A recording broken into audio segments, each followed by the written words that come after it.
안녕하세요 여러분, 신건입니다. 요즘같이 모든 게 빠르게 변하는 시대에는 뭔가를 예측한다는 게 부질없게 느껴질 때가 있어요.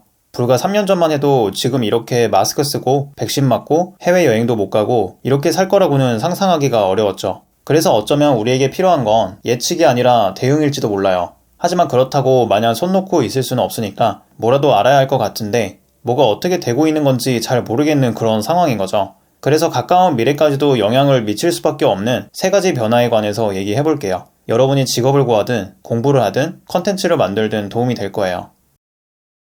인구 변화는 다른 예측과는 다르게 꽤 정확하게 측정할 수 있어요. 여러분이 인구 변화에서 알아야 할 키워드는 크게 세 가지예요. 저출생, 고령화, 그리고 1인 가구예요.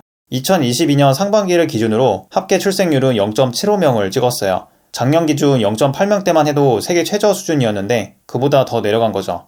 이제 1년에 태어나는 출생아 수가 20만 명 정도예요. 그리고 그 수는 더 가파르게 떨어질 예정이고요. 인구 자체도 2020년을 기점으로 이미 감소하고 있어요. 이제 대학교를 가거나 회사에 취직하거나 물건을 소비하거나 군대에 갈 사람 자체가 없어요. 여기에 고령화가 겹쳐서 일어나요. 한국의 기대 수명은 이미 세계 최고 수준이에요. 그리고 이제 조만간 일본을 추월해서 세계에서 가장 길게 사는 나라가 될 예정이에요. 아이는 없고 어르신만 많은 인구 구조가 되는 거죠. 사회복지나 건강 관련 산업을 제외하면 사실 전망이 밝지는 않아요. 마지막으로 1인 가구가 증가하고 있어요. 이제 예전 같은 대가족, 핵가족 형태로 사는 사람은 소수라는 거죠. 이런 상황에서 산업은 어떻게 변화할까요? 또 사회는 어떻게 달라질까요? 이제 중간이 무너지고 있어요. 예전에는 공교육을 열심히 받아서 좋은 회사에 들어가서 열심히 버티면 수도권에 내 집 하나 정도는 마련해서 그럭저럭 먹고 살 수 있었어요. 그런데 이제 시대가 달라졌어요. 좋은 대학에 들어가면 좋은 회사에 들어간다는 전제부터가 틀어지니까요.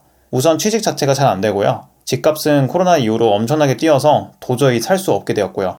이젠 금리도 올라서 빚을 내서 사면 되지 이런 말도 함부로 못하게 되었어요. 예전에는 열심히 하면 중간이라도 갔는데 그 중간이 아예 사라져버리는 거죠.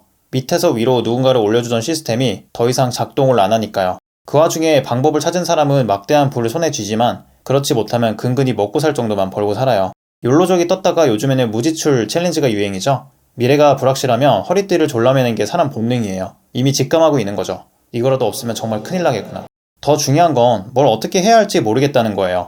수능 공부를 해도 기업에 취직해도 모든 게 결국 무너진다는데 그럼 뭘 어떻게 해야 하죠?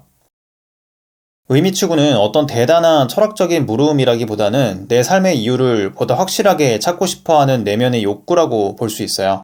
예전에는 그냥 시키면 시키는갑다 하면서 했는데 이제는 이게 무슨 의미가 있는 거지? 내가 이걸 왜 해야 하는 거지? 이런 질문을 던지기 시작하는 거죠.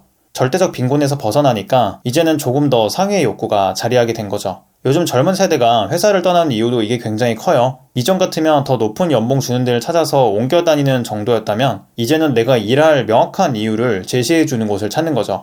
내가 여기서 성장할 수 있을까? 내가 사회적으로 유의미한 영향력을 미칠 수 있을까? 내가 커리어를 잘 살려서 더 나은 삶을 살 수 있을까? 듣도 보도 못한 이런 궁금증이 마구 쏟아져 나와요. 그래서 더 신중해지는 거죠. 등 떠밀려서 했던 일을 이제 조금 차분하게 바라보면서요. 가까운 미래까지 계속될 변화는 크게 세 가지예요. 인구 변화, 양극화, 그리고 의미 추구. 그럼 앞으로 어떻게 대처해야 할까요? 다음 영상에서 함께 알아볼게요. 혹시 하고 싶은 얘기 있으면 댓글로 남겨주시고요. 다음에 봐요. 안녕히 가세요.